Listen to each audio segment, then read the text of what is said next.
મહત્વપૂર્ણ સમાચારોની સાથે કરીશું। અરવલ્લીના મેઘરજમાં લાંબી કતારો ખેડૂતોની જોવા મળી રહી છે। ખાતર લેવા માટે લાંબી કતારોમાં ઉભા છે। કડકડતી ઠંડીમાં ખેડૂતો વહેલી સવારથી જ લાઈનોમાં લાગી ગયા છે। તો બીજી તરફ વાતાવરણને લઈને પણ ખેડૂતો ચિંતિત થઈ રહ્યા છે। સમયસર ખાતર મળતા ખેડૂતોમાં નારાજગી જોવા મળી રહી છે, કારણ કે તે લોકોને સમયસર ખાતર નહીં મળી રહી। જો કે 2 દિવસમાં ખાતર ન મળે તો ઘઉં સહિત ચણામાં પણ નુકસાન થઈ શકે છે। અરવલ્લીના મેઘરજમાં ખાતર માટે ખેડૂતોની લાંબી કતારો જોવા મળી।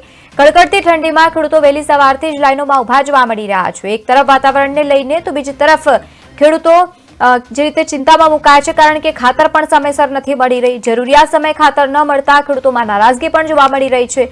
જો કે 2 દિવસમાં ખાતર ન મળે તો ઘઉં સહિત ચણાના પાકને પણ નુકસાન થવાની શક્યતા છે।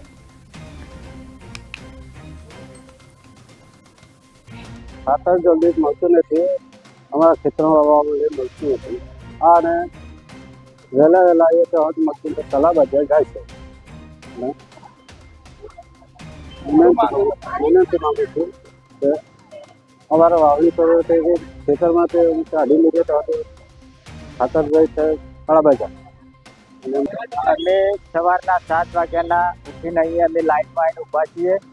અત્યાર સુધી આ 10 વાગ્યા તો સુધી ખાતરની વેચણીનું ચાલુ થયું નથી અને અમને ખાતરની બહુ તકલીફ પડે છે।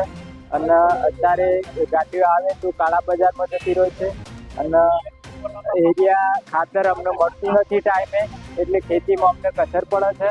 અને એના પાછળ બીજી કોઈ પાવડર આપે છે, કોઈ બોટલ આપે છે, તો